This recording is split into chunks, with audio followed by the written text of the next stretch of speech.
Sangha evening. Yeah, happy to be here.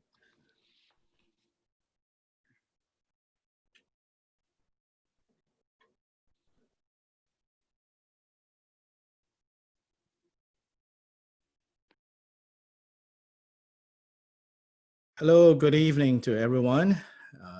So we continue in our Mahayana Lojong in 7-point series. This is part 8 of this series. As always, I want to remind everyone that if you are newly joining us, the root text that I'm using is available from Tibetanspirit.com, where you go to the text section there. There's a number of practice texts that are for purchase and download purchase. But the Mahayana Lojong in 7 points text is right now made basically free download. But you don't have to use that particular translation. It's just that that's the translation that I'm using. If you just look online, you know, there are many different translations. In fact, I think it's useful if you want to kind of, you know, get a little bit more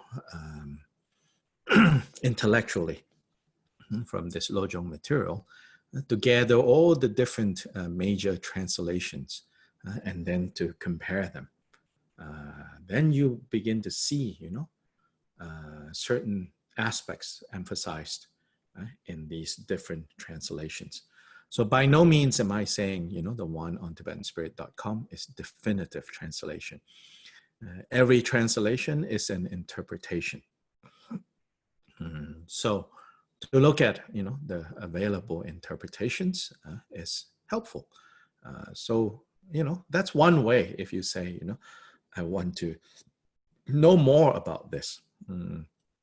I think for many of us, because of the way we have been educated, so for many of us, we're not so kind of heart-based. Before we do anything, you know, which is a strength. Before we do anything, you know, especially something like this, you know, you say, I want to know first, you know, I need to understand what I'm doing. So that's where we're coming from. And to some degree, we have to honor that, we have to respect that. But then having said that, also, please don't get into the trap where you are thinking that if I read enough, if I think enough and read enough about it, then that's when it will work. That's not how it will work. It will work when we take these words to heart, and more importantly, to see what these words are pointing towards, to see with our heart, with our experience, what these words are pointing to. So don't rely on, don't get stuck on the words, but let these words lead us to understanding. So there is a short teaching Buddha gave that is called the 4 reliances. So do not rely on the person, but rely on the teachings. Now, of course, it doesn't literally mean, you know, do not rely on the person, but you start by learning from some person, including the person who wrote this or that book. If not literally learning from that person, you learn from those books. So you learn. But don't rely on the person, meaning don't get stuck with the person. That person, if he is doing his or her job right, then his or her job is to point you towards the teachings. So then you get to the level of teachings. Then with regards to the teachings, it says, do not rely on the words, but on the meaning. So the words that express the teachings, or the teachings are expressed through words. But as much as we want to know the meaning of the words, how these words are used, the context of these words, but still, these do not rely on the words, but rather, when working with the words, understand that it's the meaning. And this meaning is not just like intellectual meaning, it's the meaning that arises in our experience and the meaning that arises in our heart. That means rather than trying to simply debate, is this true or not true, on a purely intellectual level, as an exercise in logic, you should take it and apply it in situations and to see, does it actually bear out that way? Does it actually illuminate anything when I shine these teachings onto my life situations? And from there, that's the kind of meaning that arises. So rely on these teachings. These words should point us to the meanings. And so these meanings have to arise in our heart. And that is what practice, in the broader sense of the word practice, means. Practice is not just certain, disciplines that we adopt, even though those disciplines can help practice take place. But the disciplines themselves do not, automatically ensure that we are actually practicing. Yeah. So this month, we are in the almost completing the first week of Sakadawa. So in traditional Buddhist cultures of the Tibetan Himalayan tradition, this month then is considered a very special month because on this month it is said that some of the major events in the Buddha's life happened during this month. His birth happened on this month. His awakening happened on this month. His great passing into nirvana happened on this month as well. So the height of this month is on the full moon day. So this year, it will occur on the next Friday. So not tomorrow, but next Friday. So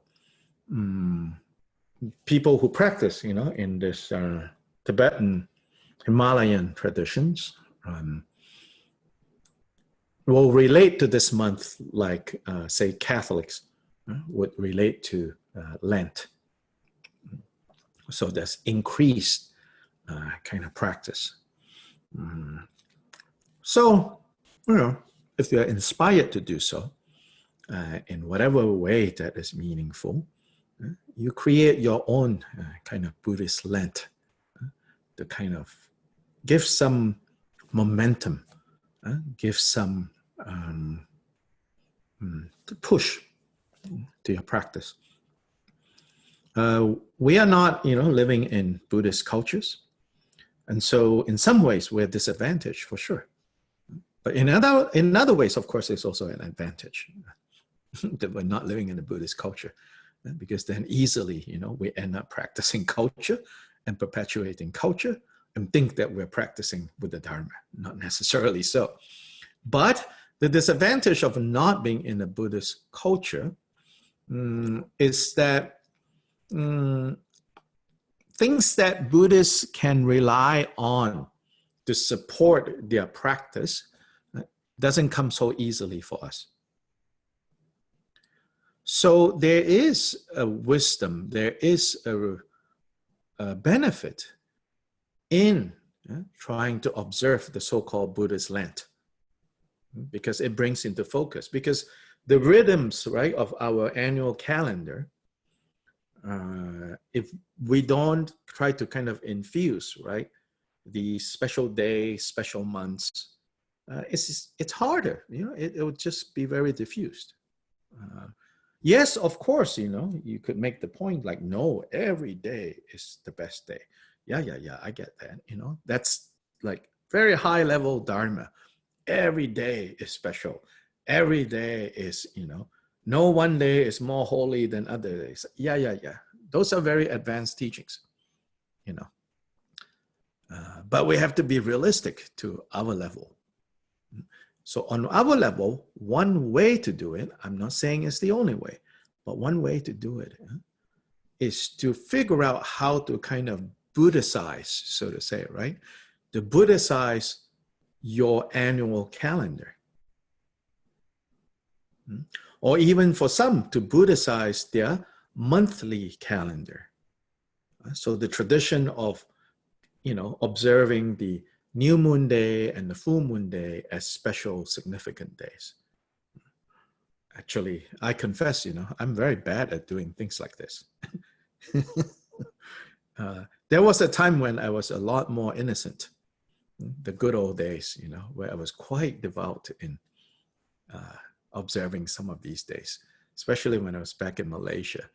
So we have the practice of observing the new moon and the full moon. In the Chinese Buddhist tradition, there is the 10 days of fasting in every month. Then there's also the practice of like not eating meat on these 10 days, which of course, among I think a lot of people in the US that I know, they're like, 10 days, what's the big deal, But you don't understand, in Asian cultures, not having like, some sort of meat.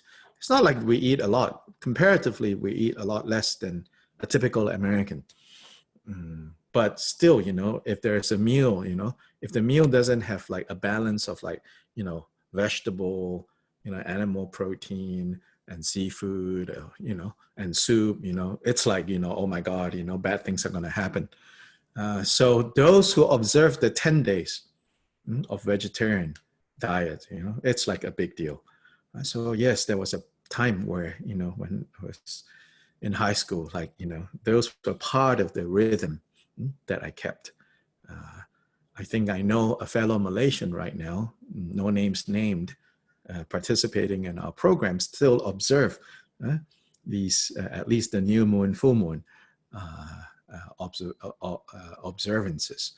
So it's good. These are ways in which good examples of how culture can become a support for our Dharma practice. So especially when we live in a broader culture that doesn't recognize this, then it's up to us to create and to craft these supporting conditions. Yeah. So anyway, just for your information, in case you don't know, right now we're in the midst of Sakadawa. So then some of us are involved in the Sakadawa home retreat program. It's been going very well. You can join us on Zoom. But if you don't want to commit to joining us on Zoom, by the way, nobody is taking attendance, so don't worry. But if you don't want to commit to joining us on Zoom, you can lurk around on Facebook because we also live stream it on Facebook. So every morning from 9 to 11.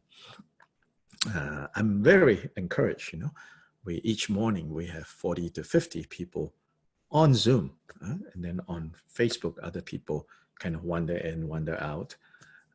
But we have, at least 40, sometimes close to 50 that come together from 9 to 11. So this is day 6. So we will end on the 5th, which is the full moon day of the Sakadawa. On that day, according to the Tibetan tradition, it commemorates the Buddha's awakening as well as Buddha's passing into complete and final nirvana. So, Lojong. So with Lojong, right now we're going to start the guided meditation of Lojong. So I'm going to first start with the recitations, whereby The essence of the recitation is in fact part of the preliminaries for Lojong meditation practice, which is to generate bodhicitta. More specifically, is to generate the relative bodhicitta. When it comes to meditating according to the Lojong 7-point tradition, there we actually, the formal meditation would begin actually with absolute bodhicitta meditation, which that's where we are still in terms of learning the technique. But in the commentary, it says, even if our main session of meditation is focused still on absolute bodhicitta, i.e. training in wisdom, nonetheless, preceding that, we need to do what's called generating. Generating in the sense of like training in, bringing forth the resolve to achieve the state of Buddha for the sake of all beings. To bring forth that resolve, to bring forth that vow, to bring forth that commitment that I'm going to do my best to wake up as soon as possible for the sake of all beings. So that's the relative bodhicitta. And so you can just listen if you don't know these opening recitations. If you know, of course, you can join in. But if you don't know, you can just listen. And that's quite sufficient already.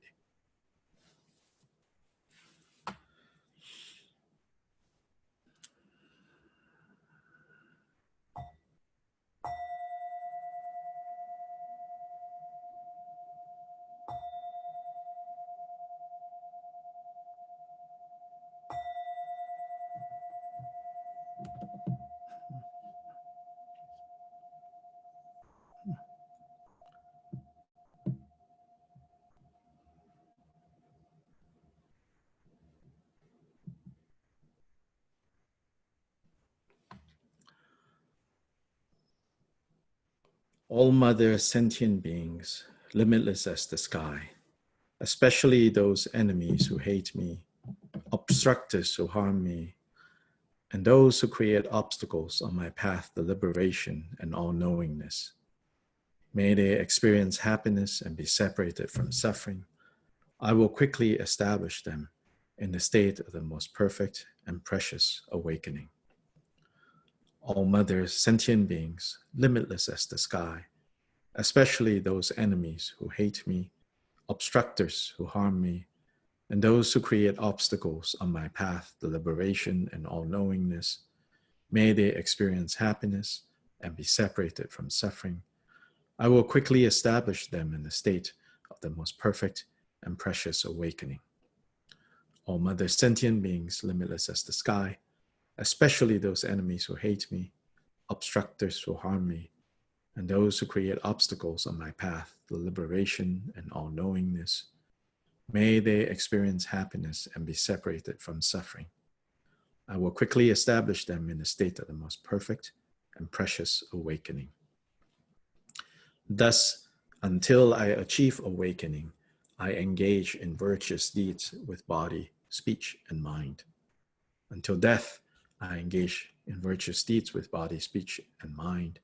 From now until this time tomorrow, I engage in virtuous deeds with body, speech, and mind. In the Buddha, Dharma, and Sangha most excellent, I take refuge until awakening is reached. By the merit of generosity and other perfections, may I attain Buddhahood for the sake of all migratory beings. In the Buddha, Dharma, and Sangha most excellent, I take refuge until awakening is reached. By the merit of generosity and other perfections, may I attain Buddhahood for the sake of all migratory beings. In the Buddha, Dharma, and Sangha most excellent, I take refuge until awakening is reached. By the merit of generosity and other perfections, may I attain Buddhahood for the sake of all migratory beings. May all mother sentient beings, limitless as the sky, have happiness and the causes of happiness. May they be liberated from suffering and the causes of suffering. May they never be separated from the happiness that is free from sorrow. May they rest in equanimity, free from attachment and aversion. May all mother sentient beings, limitless as the sky, have happiness and the causes of happiness. May they be liberated from suffering and the causes of suffering. May they never be separated from the happiness that is free from sorrow. May they rest in equanimity, free from attachment and aversion. May all mother sentient beings, limitless as the sky, have happiness and the causes of happiness. May they be liberated from suffering and the causes of suffering. May they never be separated from the happiness that is free from sorrow. May they rest in equanimity, free from attachment and aversion.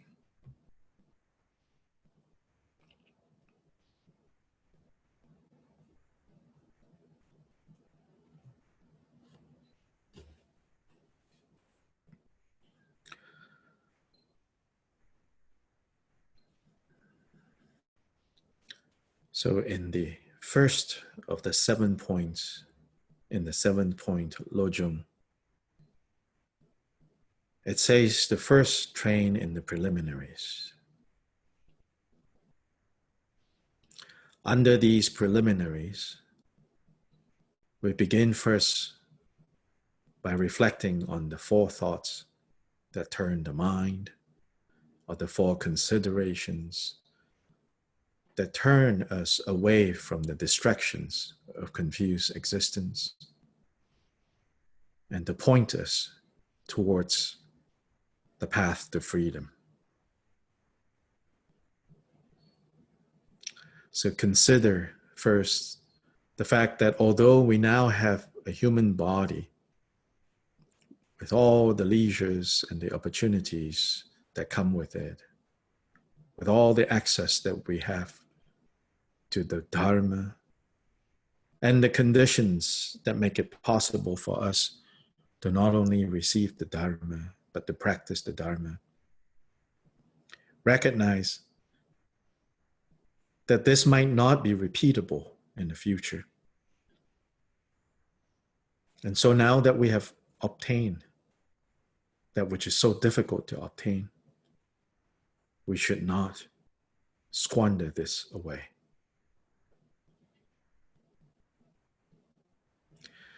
So rejoice in the great opportunity that we have in our hands right now, even in a time that is so difficult for so many people around the world. Recognize how having the gift of the Buddha Dharma, these are different times for us compared to others without the support of the insight given to us from the Buddha Dharma. How difficult, how even much more difficult it is for them right now.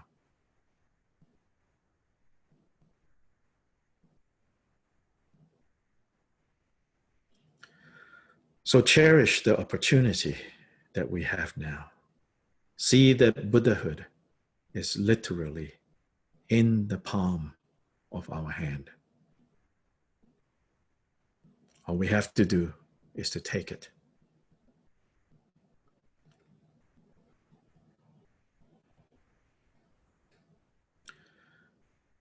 Consider that having obtained this precious existence, this existence that is filled with such opportunities and leisures, yet we never know when this is all going to be over.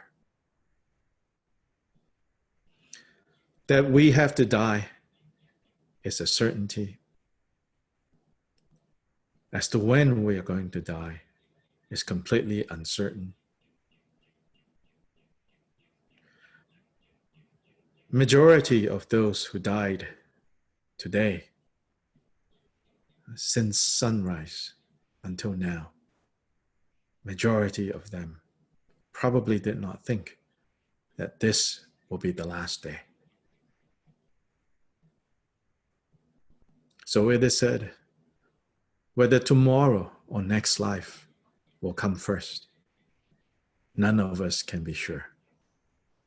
And yet, we put all our energies into preparing for tomorrow to turn up, and put almost no energy to what if death turns up first before tomorrow.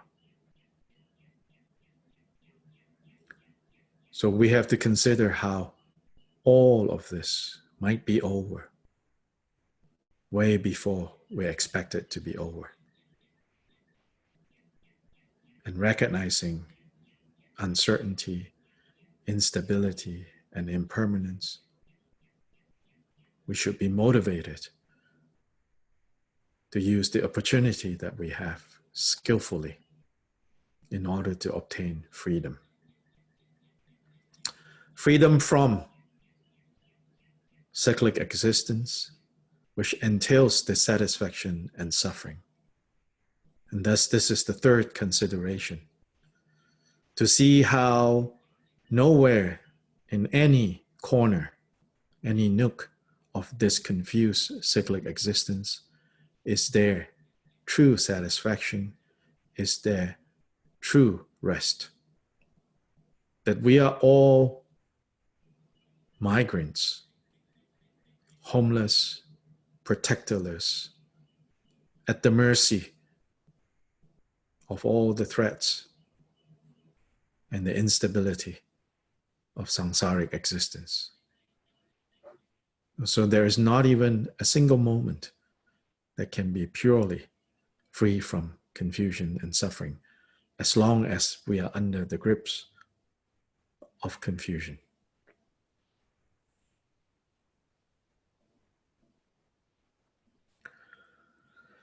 Finally, consider that suffering originates in non-virtuous actions, and happiness comes from virtuous, good, and kind actions. And therefore, if we do not want suffering, we have to stop creating the causes of suffering. And if we want happiness, then we have to learn how to create, how to plant the seeds of happiness.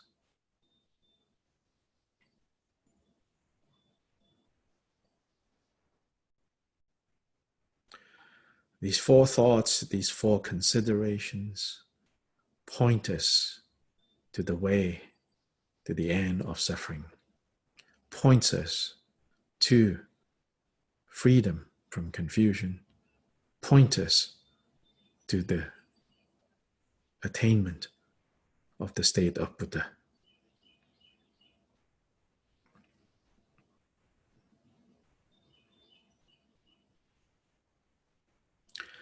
Then, as a preliminary to the practice, the main practice of meditating on bodhicitta, whether it is absolute bodhicitta meditation or relative bodhicitta meditation, the immediate preliminary or foundation for either of these two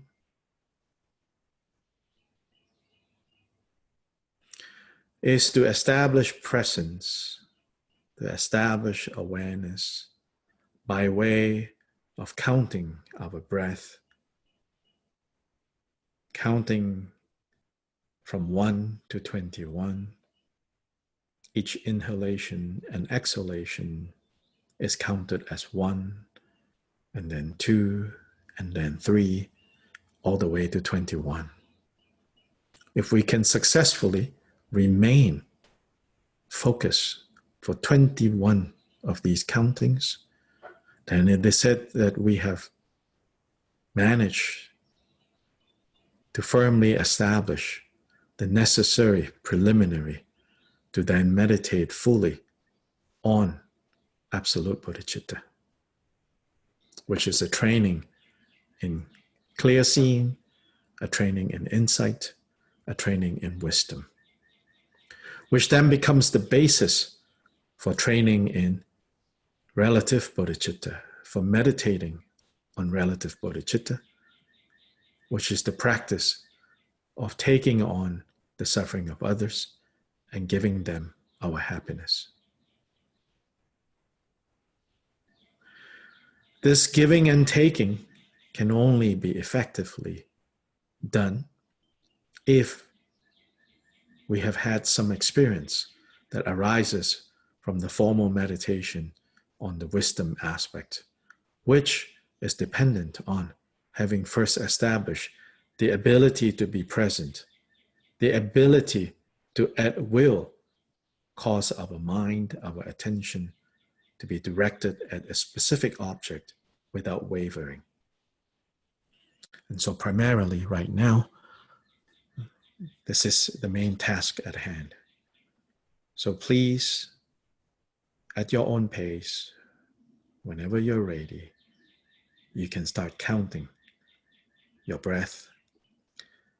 Be sure that you are not using your counting to regulate and control your breath, but rather let breath arise and cease naturally, while from a corner you are counting 1,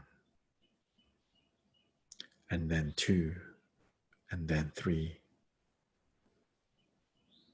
as if you are standing in the corner of this room and watching this door to the room swing open and close. Each inhalation and exhalation is like this swinging door, and the door swings open and the door shuts. 1, and the door swings open and the door shuts. 2, 3, 4, all the way to 21.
if while doing this counting to 21, as you train to establish presence, when during this training a stray thought arises, taking your mind or your attention somewhere else, remember that the straying is simply like something occurring in the dream, simply something occurring in the movie. Consider that they are nothing more than the mind's confused projections, and therefore the straying itself has no reality.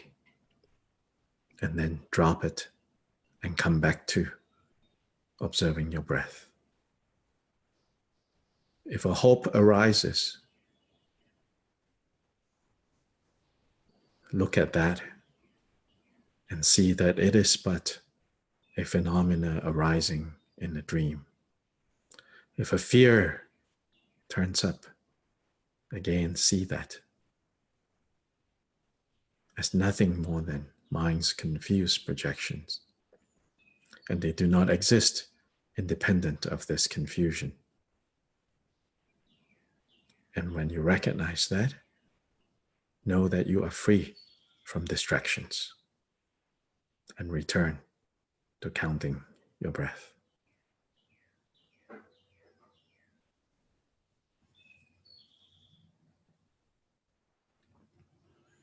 You might hear sounds, have bodily sensations of this or that, but with regards to all the experiences that arises during this time, relate to them as nothing other than a display of the confused projections of the mind. Don't give them more power than mistaken projections. And in recognizing that, drop that straying, drop that confusion.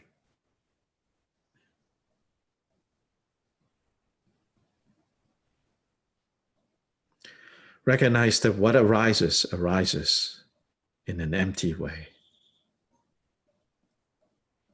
And having arisen in an empty way, it cannot harm the meditation that we are doing, which also arises in an empty way. How can emptiness harm emptiness?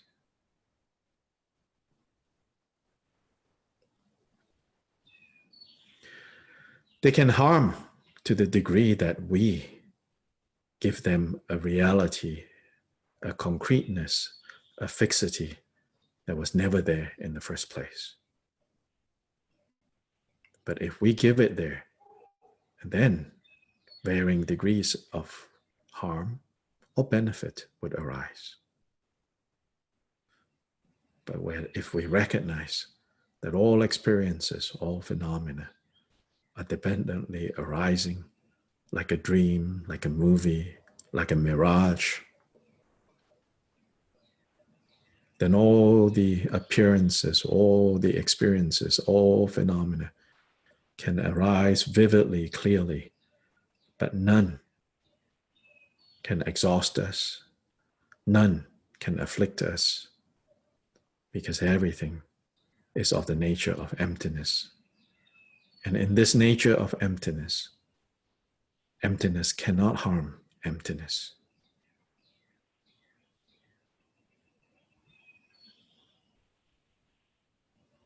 And this is also how we examine or recognize the birthless nature of our mind or our awareness.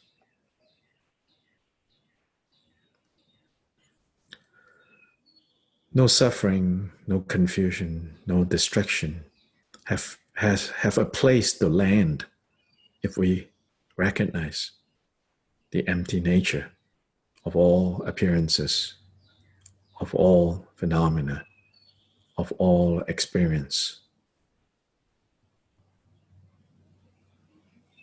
So this mind itself that is observing is also free from the beginning of any cessation, any dwelling, or any arising.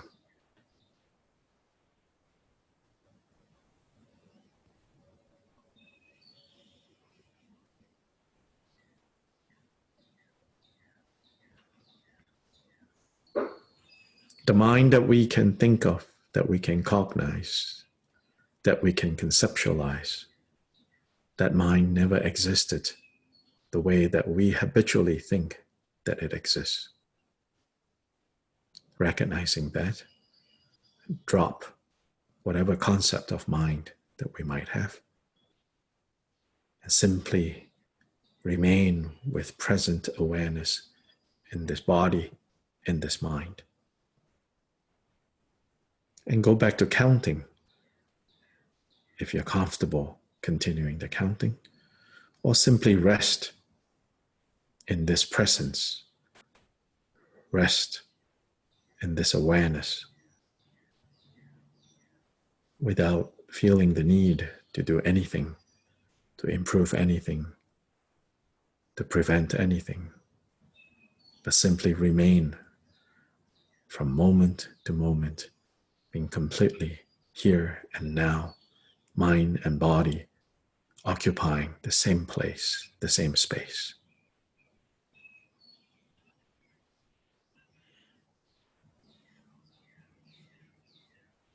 Inhale, exhale 1. Inhale, exhale 2. The door swings open, close 1. Open, close 2. Open, close 3. And in this way, count till 21.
So that was just a very brief practice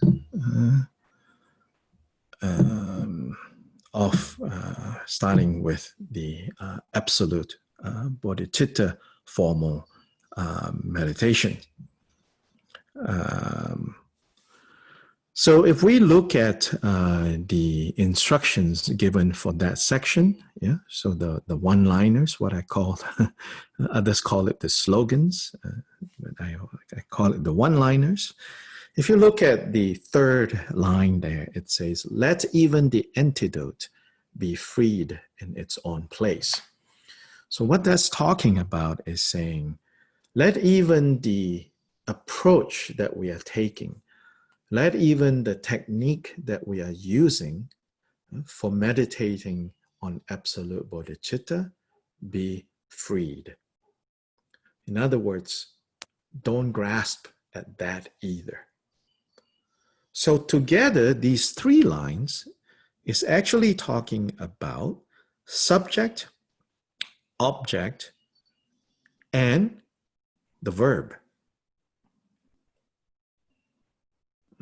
Subject, object, and verb.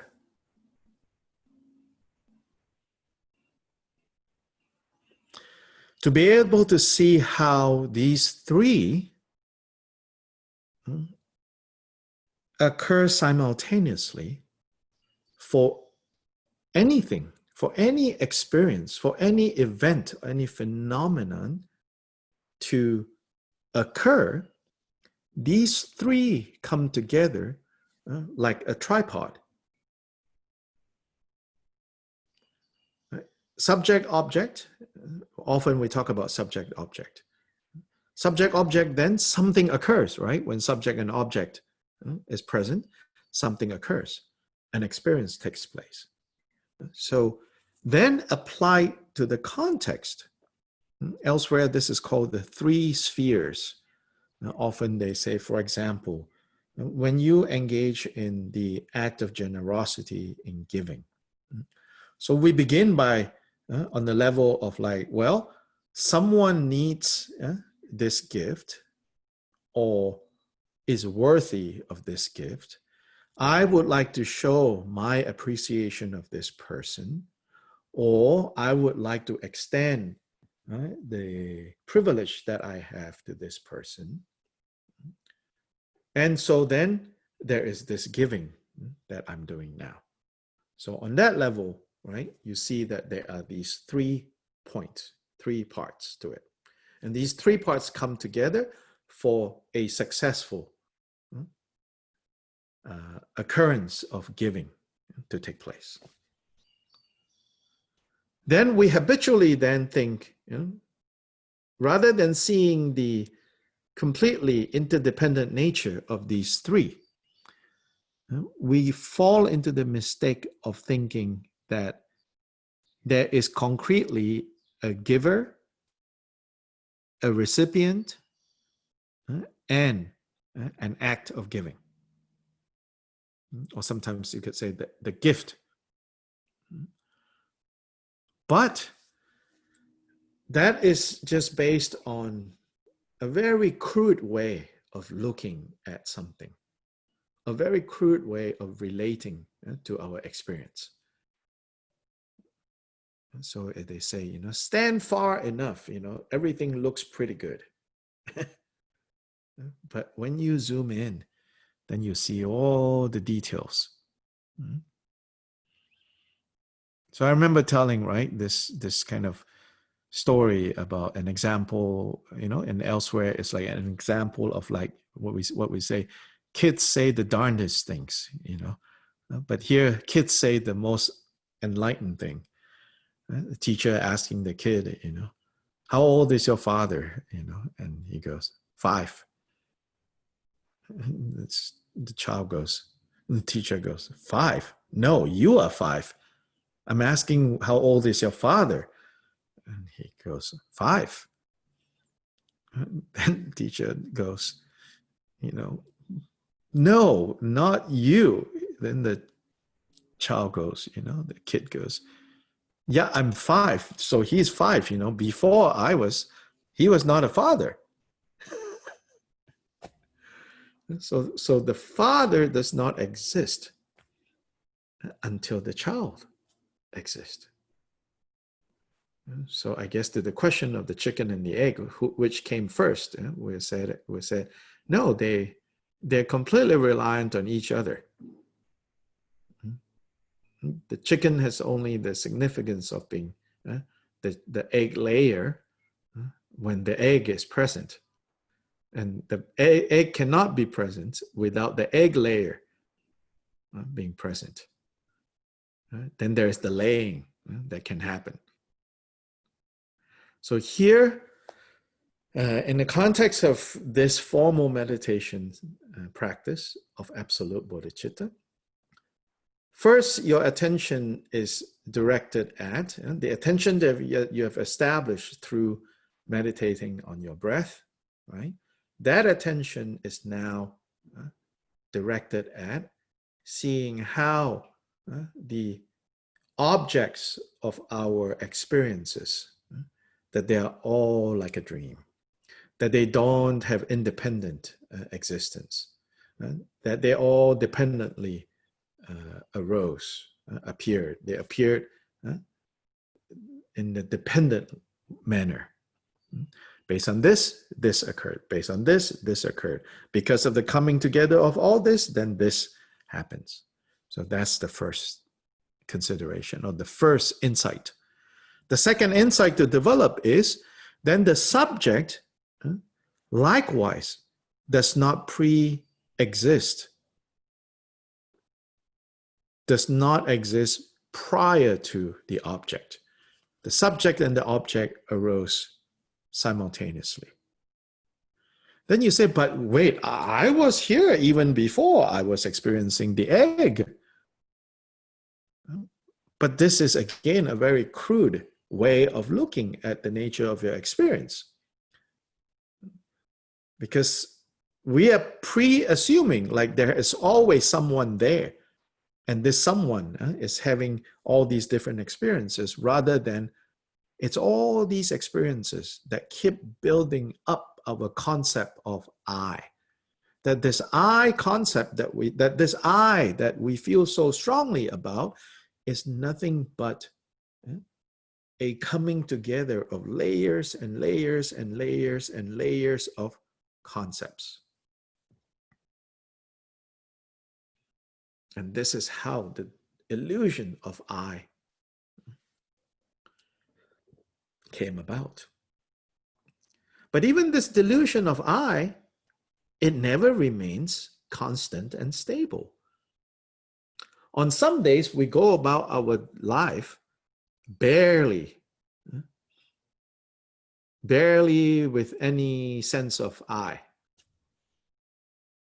Sometimes in a positive way, sometimes in a negative way. So sometimes without a sense of I, we feel like we are moving around like bodhisattvas and Buddhas. Sometimes without a sense of I, we feel like we're moving around like a zombie. Both cases can happen, right? Just because you don't have a strong sense of I doesn't mean you're a Buddha, It could also mean that you're a zombie.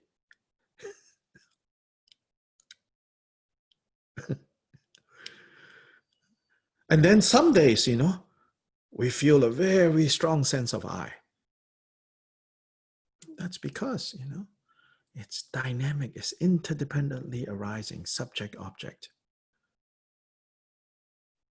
Then the third one is, in this case, our using this technique to disabuse ourselves from this tyranny, from this oppression of a belief in the solidity of I, the subject, and not I, the object. The technique that we use to undermine this kind of prison, this kind of oppression, this kind of confusion, even that technique, we cannot grasp at it.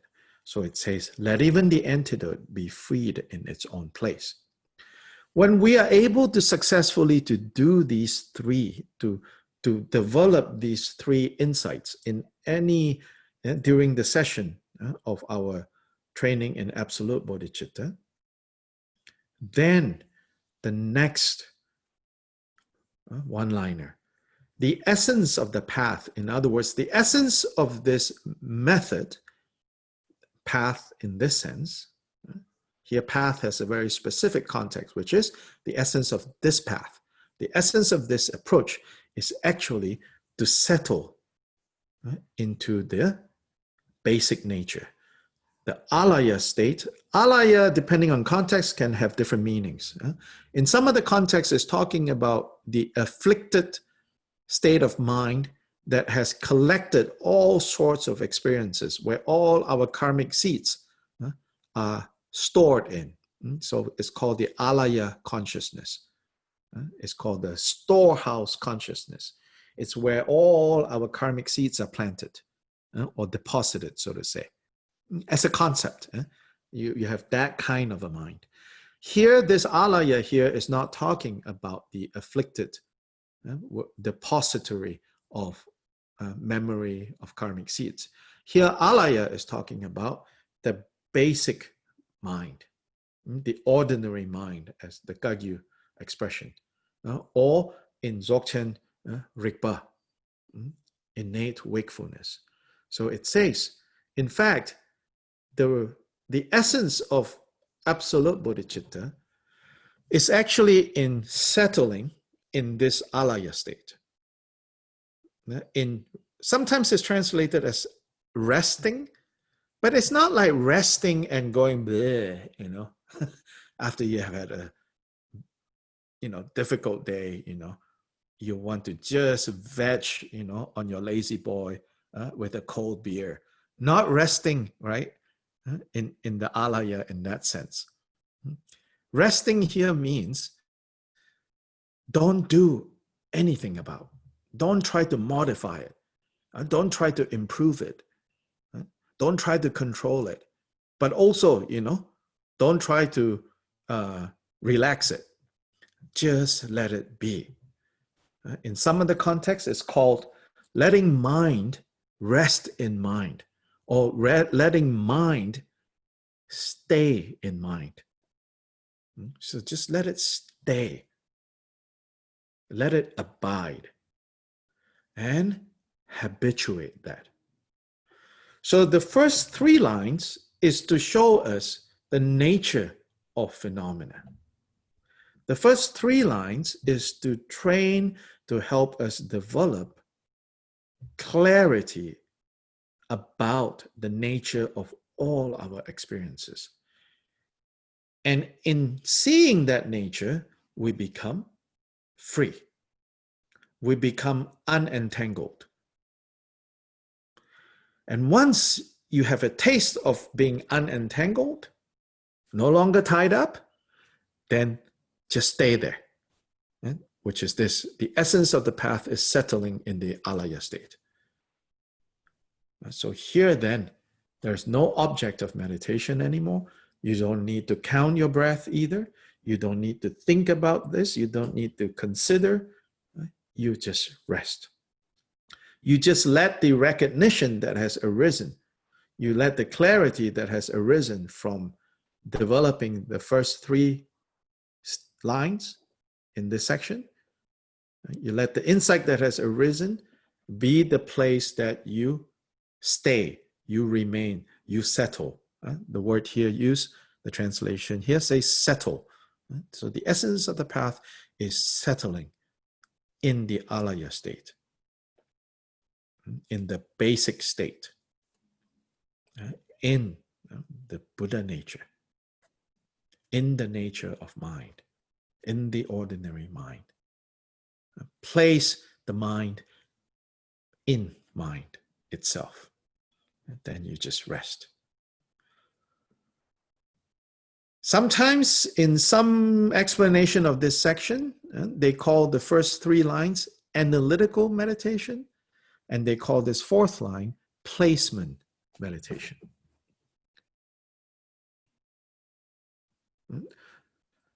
How much analyzing should occur for the first 3 lines varies really from whether you are training this under the guidance of, let's say, a Gelugpa teacher or more of a Kagyu teacher.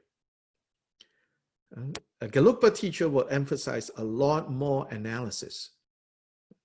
That during the session, right, they would actually encourage you to systematically apply logical analysis, to kind of go through in the mind.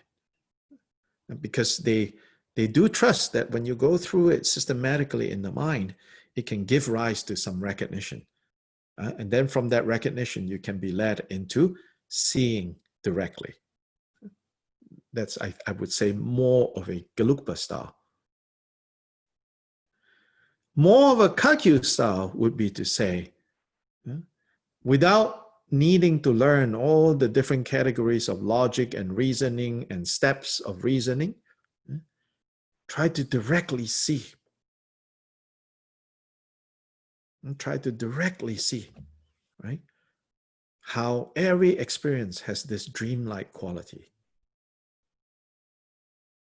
And then turn this around and say, who is having this understanding? Who is this having this recognition? What is that? What is that is having this recognition? And they say, when you look directly at it, you see that it doesn't have any essence. You cannot pinpoint to it. And in that way, you see its birthless nature.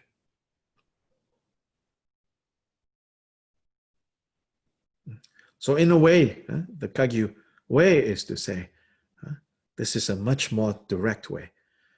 But of course, for some of us, you say, direct? I don't even know what you're talking about. So then you have to try the other way, which is very systematic. Then for some of us, the very systematic way, you're like, come on, I didn't sign up for a philosophy class. That only works very nicely and neatly, like a mathematical equation, you know. In real life, it doesn't unfold that way. Well, then don't, force yourself with that method. So you have to find, how you arrive at, more importantly, settling in the alaya state. In the oldest commentary for this 4th line, it says, even there are 2 approaches to understanding the nature of this alaya. And to summarize that point is to say, some see this alaya, this basic nature, as a potentiality that is to be developed. Others see this alaya as an actuality to be discovered. So you can say the discovery model of Buddha nature and the developmental model of Buddha nature. Again, I feel that it's up to you. As long as you understand that all these are strategies that is leading us to freedom, then I feel we don't need to debate so much and fight over who got, the right way of approaching this. The right way is the way that can lead you to freedom. And Buddha taught 84,000 dharmas for that purpose. So now, any questions or comments about what I just said? Quite a bit, I think.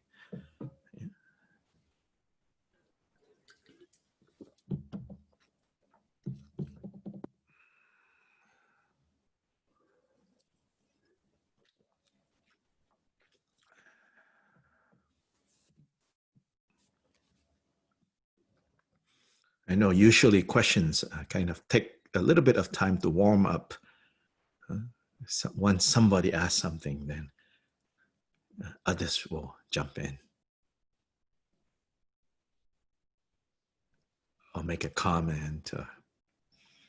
So both on Zoom and on Facebook, we are also sort of monitoring there. So you can Okay, type your questions. I have a question. This is Sure. Joan. Mm-hmm. Just a little bit ago, you talked about alaya as karmic seeds. Yeah, and I said that in this case, Yeah. that's not the definition. Okay, I didn't get that. Okay. Yes, I said in other contexts, alaya is talking about the alaya consciousness, which is the depository of karmic seeds. Okay. Here, no, that's not what we're talking about. All right, great. Thank you. I just want you to know, to be aware that this alaya, depending on where it turns up, it has different meanings. I have a question about whether when you, as a beginner with Lojong, Mm-hmm. You go through these first steps Yes. and stay here until something, you recognize something that lets you go to the fourth step? Yes. Yeah. Okay. Primarily, I think even if we want to, like quickly get to, Isn't any quick, I bet. right? I mean, like we want to, then we also recognize it's not so quick, right? But we want to. We are like, oh, I want to go there, right? Mostly, I think still establishing presence. As simple as, before you train your new dog, pet dog, any tricks, right? First, you have to learn. First you have to train it and train yourself how to communicate and how to establish, who is the alpha dog here? Your thoughts or you? So you need to establish, the hierarchy that I'm the alpha dog. Hey, you thoughts, yeah, you can do what you want until I tell you you cannot. Then you have to come and you have to sit. So I would say mostly that. Dr. Lai, Yes. I also have a question. Mm-hmm. In the subject, object, verb, I'd like to change that example to victim and aggressor, Mm-hmm. attacker, victim. That example was in the has been given in some of the writings. It says that since both victim and aggressor do not have any inherent reality, they are both created from appearances out of nothing. They have no ultimate being. Yes. Therefore, there is no the action has no reality to it. It's just in our mind, how we label it or how we perceive it. Yes. Okay. But even so, don't those appearances, the victim and the attacker, isn't karma being created? Even Oh, though yeah. these, yeah, okay. Oh, yeah, absolutely. So these appearances are in our mind. They're not real. They don't have substantial reality like everything else. Yeah, but they are as real as the wall that if you try to walk through, Right. there are consequences. And harmful or beneficial karma can be generated by these appearances, which are So when they talk about these things are not real, they're talking about They are not using English. okay, right? They're not using our concepts. Yeah, they're not using. Yeah. Our concept of real is that it's concrete and it's this big and this color. Right. But that's our concept. Yeah, and so in that sense, all of this is real. Right, and all is unreal at the same time. Yes. Our concept of but reality. The Buddhist talk of real is better, I think, expressed as independent. Yeah. Well, our concept and of in reality, that sense, when it says that it is not real, better to express it as in terms that we can understand better. See, in the Indian context, in ancient India, when they say not real, they don't have the kind of connotations that you and I have now. Right. So for us, I think a more skillful way to say it is to say that thing that you call other do not exist in and of itself. That other exists in relation to, first, self. So my other is yourself, right? Yeah. Yourself is my other. And it's that is called not real. Not ghosts are not real. Not real. Not that kind of not real. Not the fur of a tortoise, not real. Right. Yeah. So it says, cause and effect is very real as that wall there, as real as the parachute that, you hope will function when you need it. But even these real things have no inherent existence. They Oh, come yes, and of go. course. They just appear and Yeah, disappear. in fact, Nagarjuna says if they actually have real existence, then if They you would never change. think through it, it will never change, and a parachute will be useless. Right. Because it cannot actually function in the way that you want it to function. Right. It will be frozen in time, Frozen. in space. Exactly. Yeah. So Thank really, you. real and not real. So this is a good question, because real and not real, when used in a Buddhist context, it's not the same way we use real and not real in everyday life, like sightings of Elvis, not real. That's like what they call it, mistaken conventional phenomena. Unmistaken conventional phenomena is the workings of cause and effect.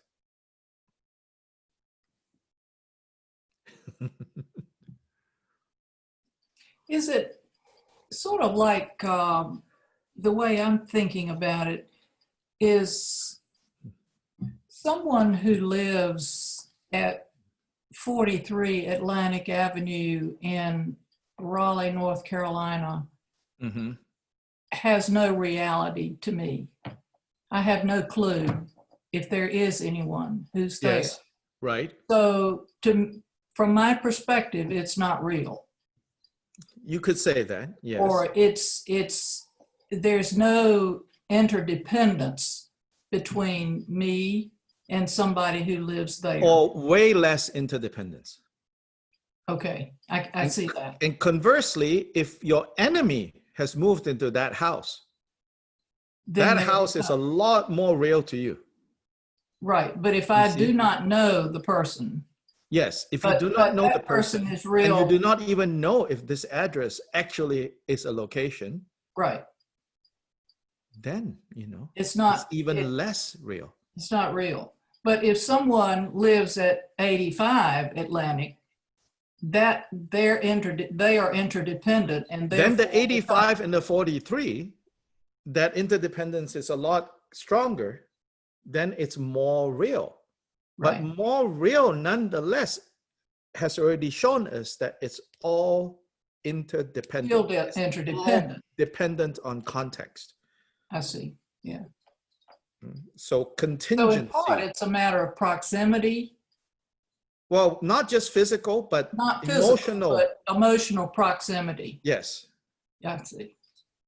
But the point here is not to advocate emotional distance. No, I see. Yeah, I understand. right. The emotional proximity is just to show us how you see how real something is to you is not even based on any objective facts out there. Right. Now, this kind of like reasoning can be misused. We have to be careful of that. And Nagarjuna talks about that. It says, teaching of emptiness, wrongly grasped, is more deadly than grabbing a viper with your hands, grabbing a cobra with your bare hands. Because if you say nothing is real, then you don't care about you anything. undermine. Yeah, you undermine. Yeah. Cause and effect. Right. Dr. Lai? Yes. Yeah, just like when we recognize different defilements and apply different antidotes. Yes. So is it okay if depends on the state of our mind, and then we apply the mode of development or the mode of discovering? Sure. I feel that that's how it should be done. So that, to recognize that in the end, discovery mode, developmental mode, these are just concepts. I think sometimes Buddhist traditions and lineages and all that get too invested in their own position, then they want to argue that ultimately it is this, relatively it is that. But actually all are relative and all are ultimate, depending on perspective. So depending on occasion, context, right, situation, it's more effective to look at it as through a developmental model of Buddha nature. And in another context, in another situation, in another point in our own development, is more skillful to look at it from the other approach. The same with sudden, gradual. The same with karma takes several lifetimes to unfold. Karma can come in one instance. All of this. We should not fixate. Then how can we avoid confusion that might arise if we apply such modes in the process? You have to not fear making mistakes and learning from them. And you have to try it. Don't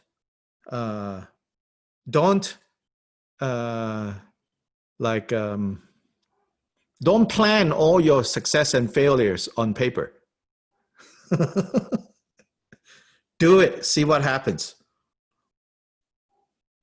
Yeah, don't some people, right? Before they do anything, they think of all the things that can go wrong. And they have to talk through all the things that can go wrong. And then by then, it's too late. It's like, oh, I can't do it anymore because I don't have time left. So also don't think too much about it. You take the Dharma, do it and see what happens. Then if we're fortunate enough to have a guide, not just a guide, but a guide who knows enough about how our stuff tends to unfold. And if we are fortunate enough to trust this guide, then let this guide also kind of lead you or push you away, depending on what's needed. That can also help. But primarily, take responsibility for our own learning through mistakes. Then it's not a mistake. It's a necessary step in gaining self-confidence in how to apply the Dharma. That's how I feel. There are going to be teachers who say, no. You just follow all the instructions and you'll be fine. I'm not saying that they're wrong, but that's a different approach. I don't have so much confidence in that approach. Because I myself am the type, that go, I don't know. Yes, Jim? I can't actually hear you. Maybe this. Oh, okay, now we can. I'll turn on my mic. That helps. Yeah, there's something I kind of really feel like I'd like to say, and I find myself anxious talking about inner experiences.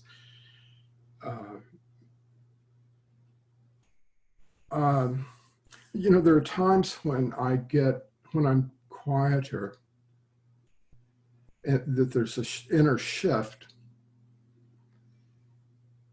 and I experience, it's like being in a different world.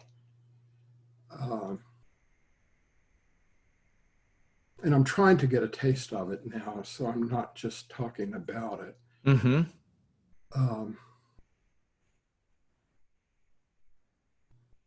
And I have to get a little bit quiet, excuse me, to do that. No, that's okay. And the sense of time changes. Instead of traveling through or thinking that I'm going through time, I feel like I'm just here in this moment. And, experiences are just passing through this moment. There's no real time that's going along. There's just now, and different stuff is happening inside my body and outside me.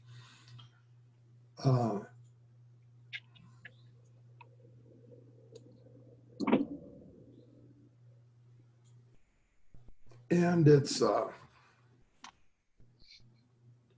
it's a place I've visited a number of times for glimpses for a number of years, but this language of this teaching is really kind of helping me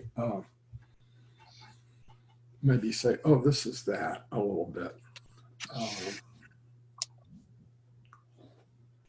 If I'm taking a music lesson, my teacher can tell, you're kind of flat here, your tempo is slow here, your phrasing is different here.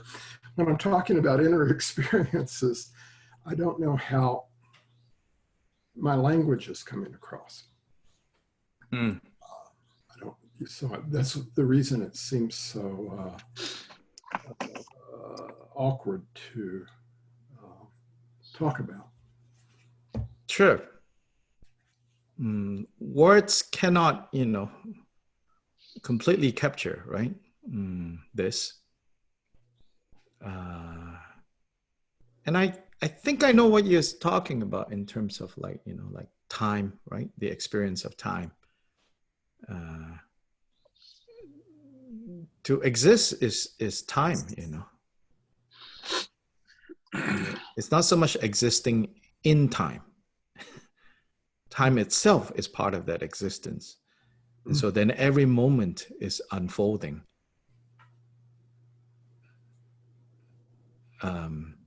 We say, I'm 50, right? Well, that's a concept. That if you actually need to prove that, it's a little hard, Who can prove that there is 49 years prior to this in any concrete way, except for there was a record of someone being born, right, 49 years ago at a particular hospital. And somehow there are many dots that connect that person and this person here, But all these dots are still based on faith, really. Right? If you try to get investigators to go pin down all these knots, nobody can find these dots.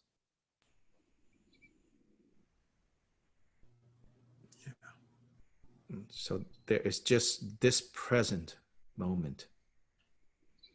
This reminds me of a Zen story. I don't know if I can get this story right. It's kind of fuzzy in my mind. It's like something about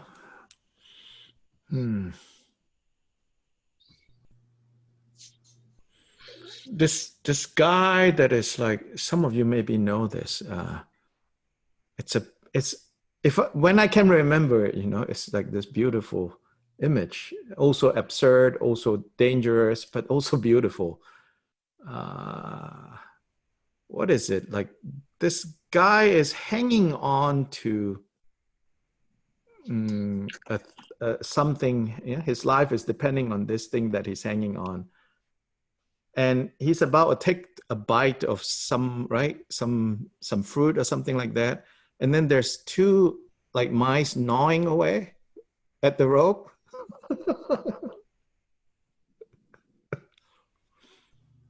That's like us, all the time. The story is the man hanging down a well from a rope with the mice gnawing at the rope. Yeah. And he finds a strawberry, right? Yeah, he finds a strawberry, or actually it's a Honey on a knife. Yeah, no, that's different. It's a strawberry, but I don't think it's our strawberry. It's a type of berry in China. And it's the most delicious thing. Yeah, it's the most delicious, and then meanwhile, he's hanging off a cliff, and there's two mice, gnawing away. Yeah. And then there's another one where, like, he's like, there's another one, and that one is also, I think, sort of like, when you're talking about this, Jim, it reminds me of some of these stories. Another one is he's hanging on to his life, actually with his teeth biting on this branch, and then some guy down below asks him, what is the meaning of Bodhidharma's coming? And so if he speaks, he'll fall to his death. If he doesn't speak, then he has failed his bodhisattva vow to give dharma,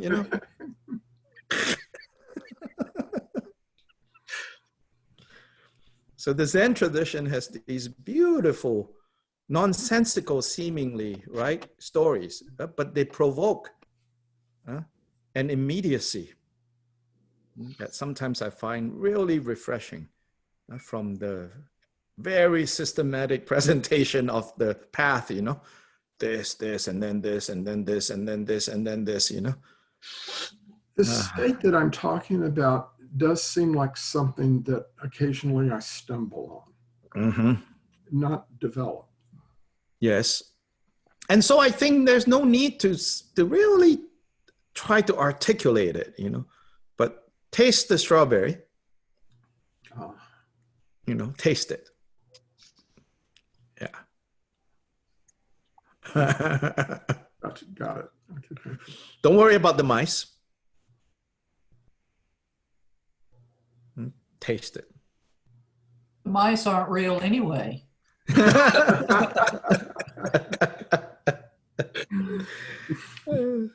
So anyway, this section, the main training, the training of the two bodhicittas, and specifically absolute bodhicitta. So these first four lines, are for the formal meditation period. Then the fifth line is for the post-meditation. So for us, meditation session is very short, post-meditation is very long. So in some ways, the post-meditation line may be more important for us. But for people who can really put down all their distractions, then their post-meditation is longer, shorter, and their meditation is longer. But in either case, it is said, they should become inseparable eventually. So here, it says, in between sessions or in the post-meditation, when you get up off your meditation cushion, be a child of magical illusion. This is a quite literal translation. Gyume kebu is literally a child of, kebu, child. Gyume, illusion. So it's a child of illusion. Now, elsewhere, in other translations, for example, it's less literal, but it says, in between, in the intervals, be a conjurer of illusions. So whether child of illusion or conjurer of illusion, or I think Trungpa Rinpoche translate as a master of illusion, the key is illusion. Whether a child connotes more, understand that you are a product, a child in that sense, that you are the outcome of an illusion. That's the more literal meaning of this line. But whether you want to translate it as the master of illusion or a child of illusion, the key word here is illusion. But let me read the commentary, the earliest commentary by the disciple of Geshe Chekawa, the author of this text. He says this: the subsequent periods must be cultivated without losing the flavor of your meditative equipoise on emptiness, which is the main meditation on absolute bodhicitta. So he says, when you get up from your meditation seat, right, the insights, the understanding that you were meditating on, you should carry that flavor into your daily life. You should not lose that flavor. Therefore, even though perceptions of self and others, the external environment and the beings within it, and so on, continue to arise, it is your delusion that causes non-existing things to appear as existing. So what he's saying here is you need to know, you need to understand, or you need to go about your life without losing the understanding that what you perceive to exist, they are projections of your mind. And now, since your mind is still under the power of confusion, therefore, what you see is usually not what you get.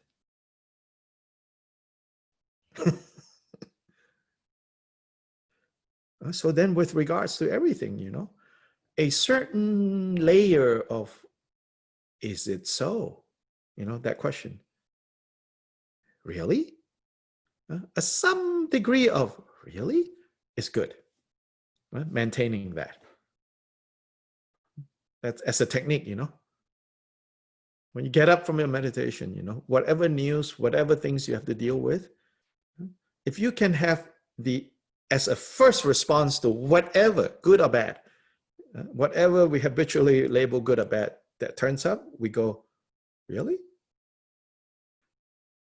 That's very good. That means now, we're not so gullible.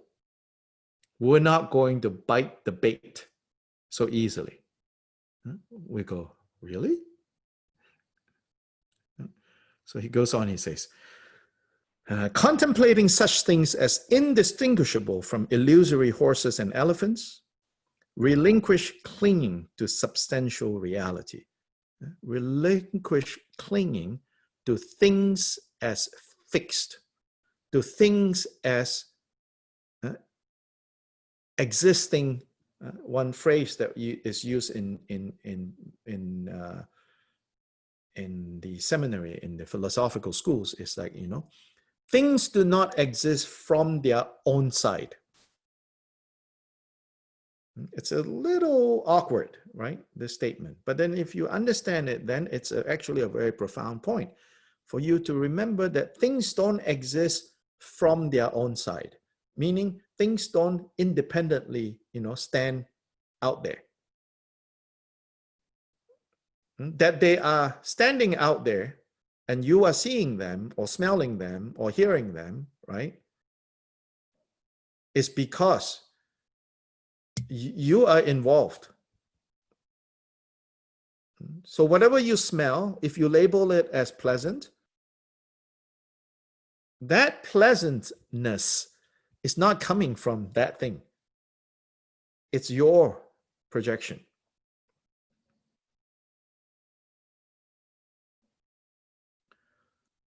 If you travel enough, and you are brave enough, you will smell all kinds of food that you would habitually label as stinky, smelly, or yummy. But if you travel enough, you'll know how subjective all of this is.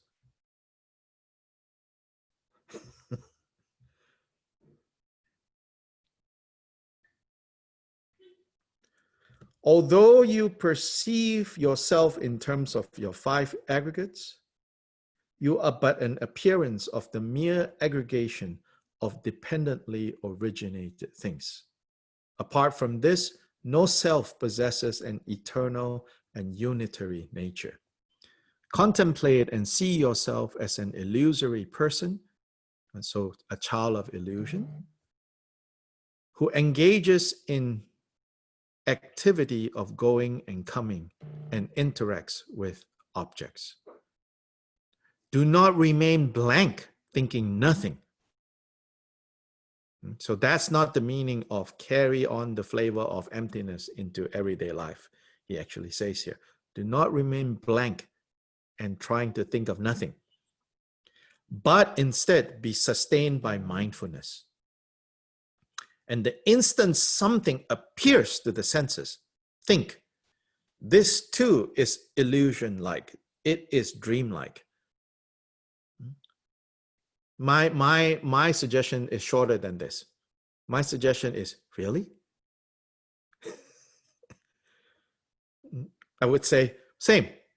Here he says, this too is illusion-like. It is dream-like. Sometimes we cannot remember so many words. So try to at least remember, really? So whatever appears to the senses immediately, and this is mindfulness, meaning you remember to go, really?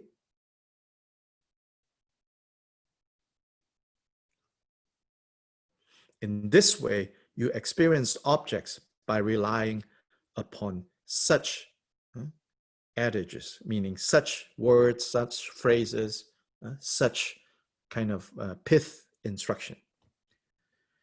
As you view everything in this manner, during the subsequent periods, your mind will not become remote from the dreamlike experience of the meditation session.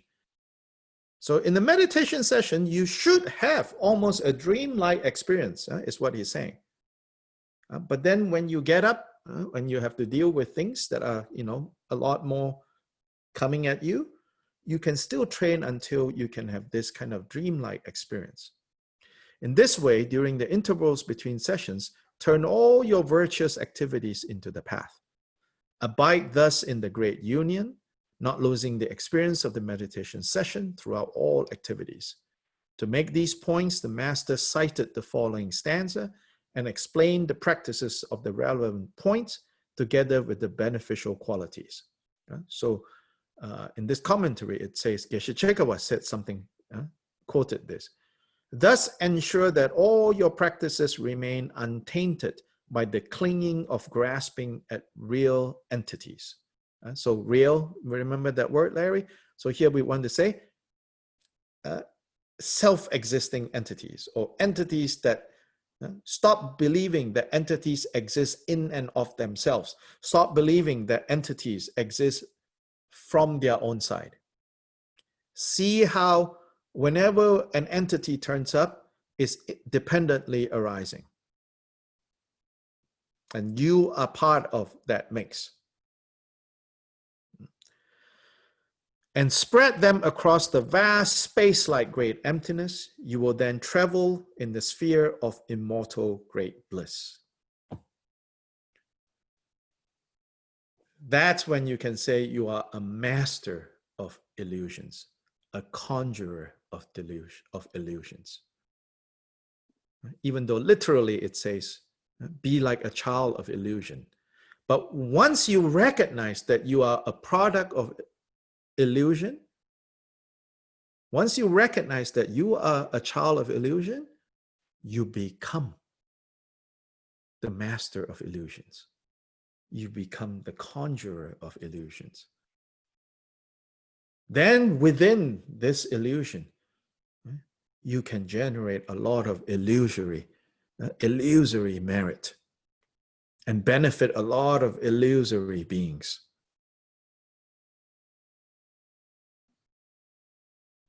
Yeah, Buddha says in the Avatamsaka Sutra, I come in an illusory-like manner to an illusory-like world to liberate illusory-like beings and place them into illusory-like nirvana.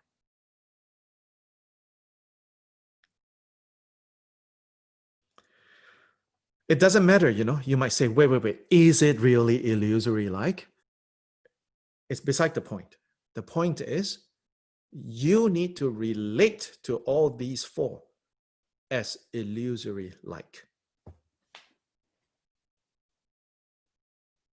You continue to act. You continue to do things.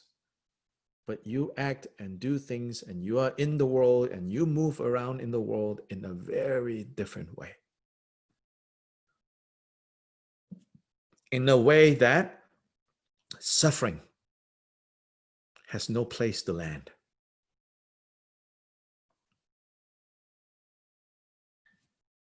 Then you got close to Buddha. So tonight, maybe we should end here. Unless you have a very urgent question you need to ask. We'll give. Dr. Yes. Lyle, I've got a question on all this. Mm-hmm. I mean, I'm hearing what you're saying in this teaching. I really am. And I'm following you, but I'm also listening to it, which I think is a point of confusion for most of us. We live in the relative world, and obviously we're trying to get out of it, and we're trying to practice and learn how to get out of it. But in the meantime, we're in this relative world. And so I'm trying to marry what you're saying with, especially now, as there's a lot of suffering happening. And, for instance, take a quarter of the country right now, from what I understand, is unemployed. And so, dealing with some real financial problems, bills that have to be paid and money not coming in to pay it. And, I think this is always challenging. Are you saying that this kind of tries to help us to take the edge off it, to try to see it as being illusionary, to see it as being a movie, but we're still in our nightmare? Is this supposed to help us to take some of the edge off it so we aren't quite so invested in it and accept, the suffering that's happening? Or is this too big of a question at this kind of What in the is evening? the suffering that is happening? Look closer to that. I'm not asking you the answer, but lean into that. What is the suffering that is experiencing?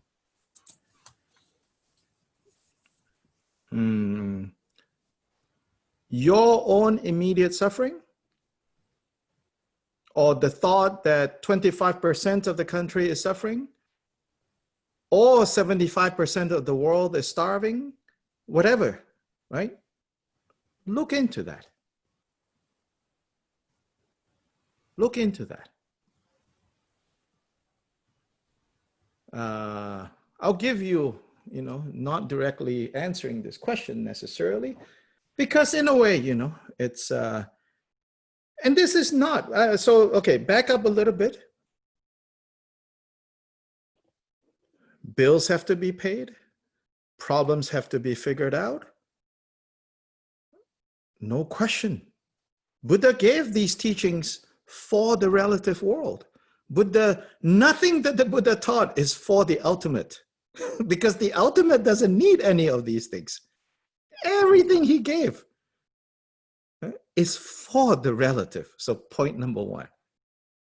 Don't forget that. So even things that seemingly sound like, it's all designed to undermine our being stuck right now. is to get us to be unstuck.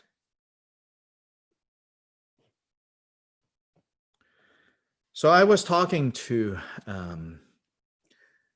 a couple of friends, younger friends. They live in Asia. They are Americans, and they, on the side, they have their main jobs that they're doing, but on the side they are translating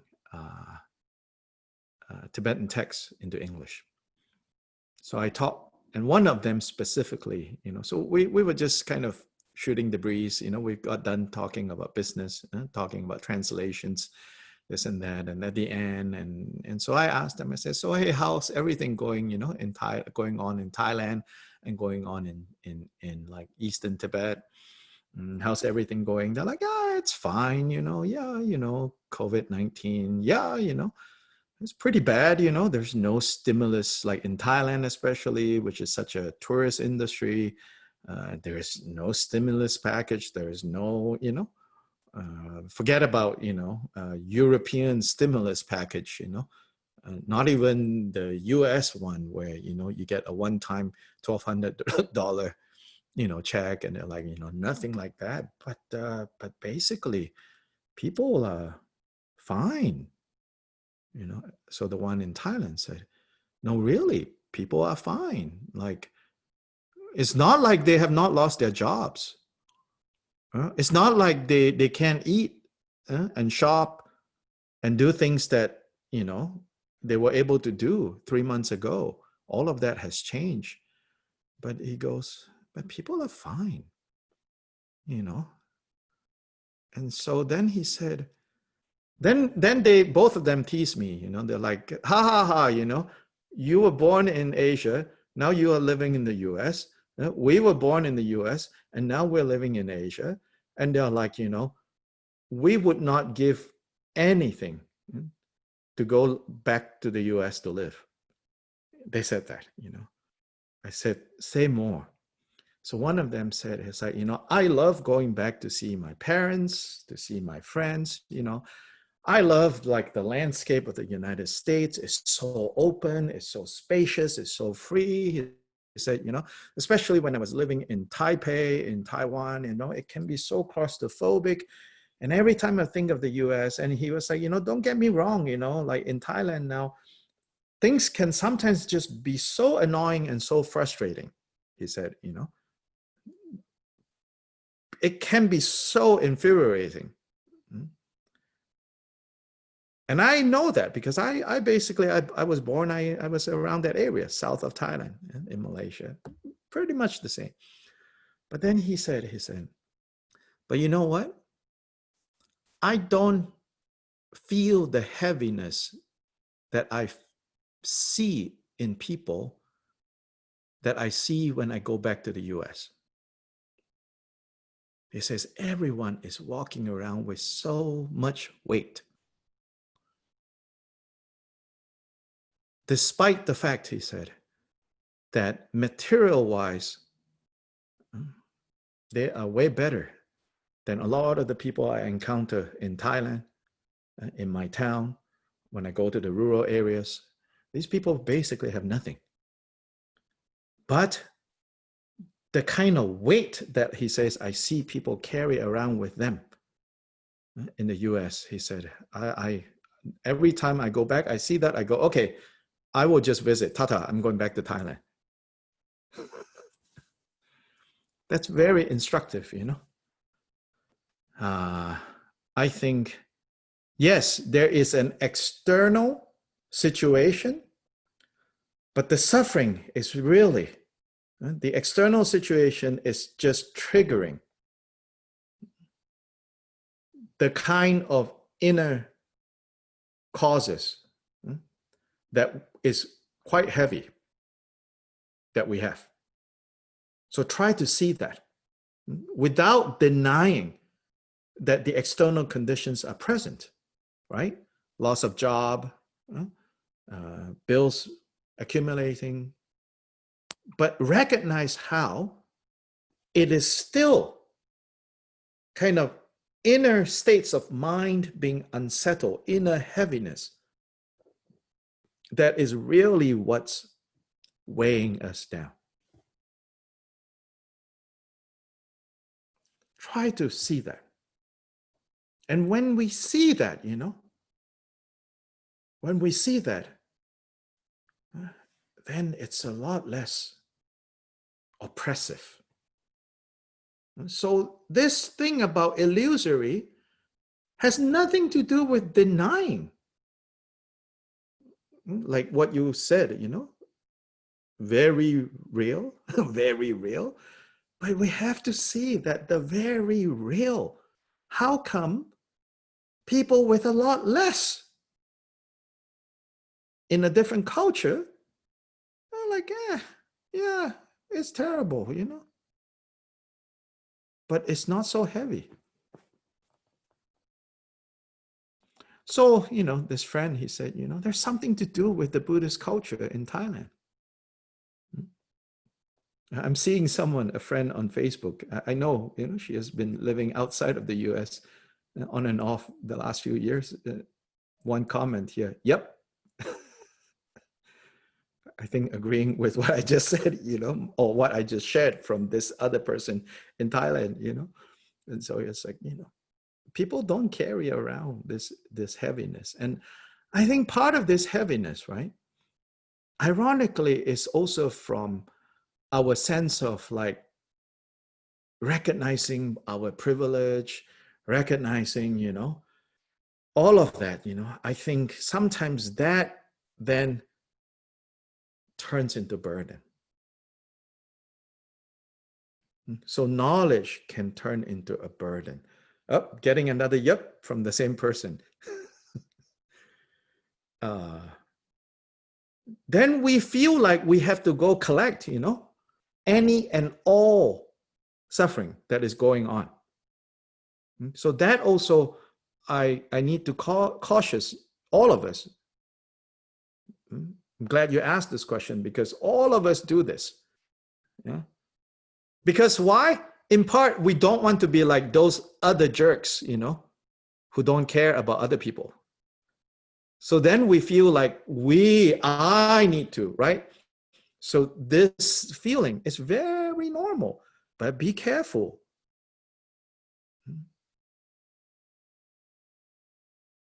Be careful.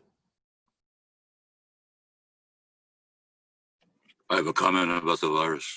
Yes. People are panicked, and yet the reaction, and what are they panicked about? They're afraid they're going to catch it and die. So they're panicked. Oh, specifically, you're talking about COVID-19.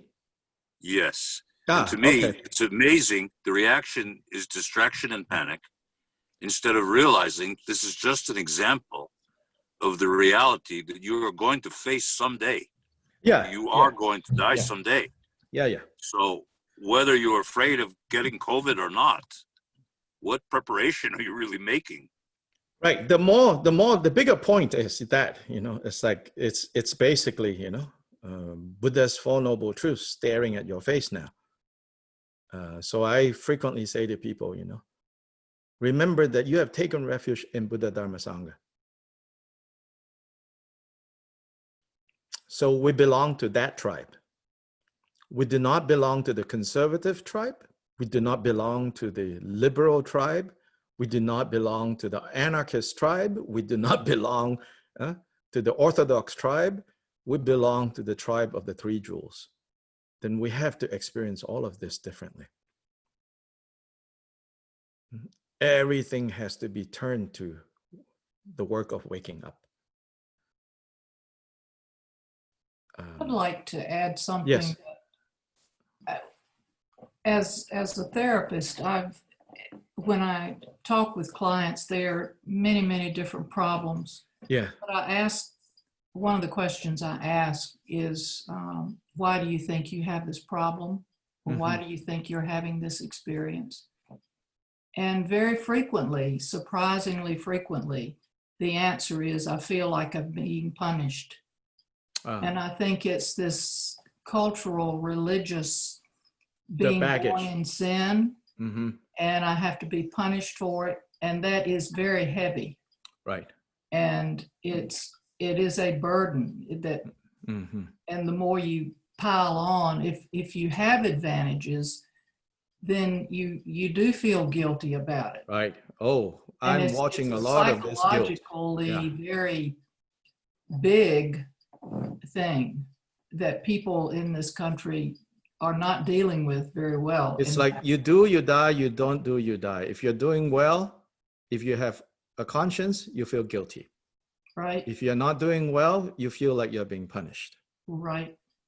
So yeah, so this particular, thank you, this particular cultural burden, you don't even need to be religious. You don't need to even have been raised in a No, religious way. it's, you get But it by osmosis. osmosis from the broader culture makes everything very heavy in that sense.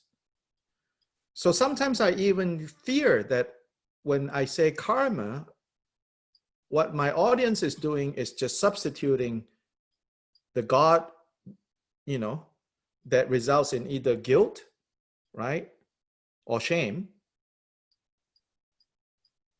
And that is just like throw out the name God and call it karma. But in fact, the notion of karma and its consequences, or you know, the results of understanding karma, is actually liberating. But you can't explain that Yeah. so yeah. easily. Right. Of course. Of course. I mean, it's, you have to have heard it over and over and over to understand what that really does mean. So sort of like going back to Thailand and the culture, right? Oh, people will say, you know, oh yeah, it's our bad karma. But there is no sense of like, I'm being punished. Victimization. Yeah. And no like judgment, you know, like I'm being punished because I've been bad, even though I don't know how I've been bad, you know. That's right. That's the worst part. That's the, yeah. But then we continue to, on some level, believe that I'm being punished. And that's very heavy. And I think that's part of the heaviness that you know, culturally, it's a cultural heaviness. And so in Buddhist countries where this understanding of karma is such that people still say, oh, that's bad karma, you know. But there is, I would say, you know, not this heaviness. It's more like bad karma about to be done. I can look forward to this being finished. And whew, good. God knows how much more negative karma could be coming. But whatever I can get out of my way right now, good. It's sort of that sense. Mm-hmm. So anyway, the real questions with the real answers, words cannot provide. We have to experience it. Remember that everything that Buddha gave, even all the talk about illusory emptiness, they are meant as medicine. They are meant to be used as tools, not articles of faith, not things to force ourselves to believe in, but rather tools to free us from the heaviness, to free us from being stuck, to free us from being stressed, to free us from being entangled. Do not use the Dharma to numb your feelings. Do not use the Dharma to numb even your anger. It doesn't work like that. If there is anger, it has to be seen clearly. The heaviness of that anger needs to be experienced. The lightness of letting go of that needs to be tasted. Then naturally, we will let it go. So remember that everything the Buddha gave is to be used as a method to become free. You have a good night. Don't remember to smile. Don't remember to plant some seeds if you have a yard. Also, don't remember to weed. Those weeds, I tell you, you know, they are just very sneaky. You forget to weed one day, you have lost the battle. That's the rest of your summer. Or it can feel like that, you know. Same with the work of tending to our mind and the weeds that grow in our minds. Very similar to the weeds in my yard, in my garden, you know. 1 or 2 days, you think, oh, that'll be fine. You know, oh my God, you go out, you're like, should I give up now? Or should I convince, you know, my God kids, you know, to come weed and I'll give them a nickel for each weed, you know. Some days they're interested. In most days, they're like, no. And you got to go back and do your own weeding. So at the end, the dedication, it's the dedication of Bodhicitta. It says, you know, may Bodhicitta, where it has not arisen, may it arise. Where it has arisen, may it not decline, but ever increase higher and higher. Changchu semchu rinpoche ma ge ba nam ge gyurji ge ba nyam ba me ba yang go ne gong du be war shu.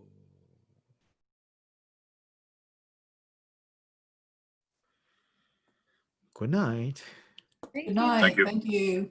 Gracias. Gracias, hasta mañana. Thank you. Thank you. Good night.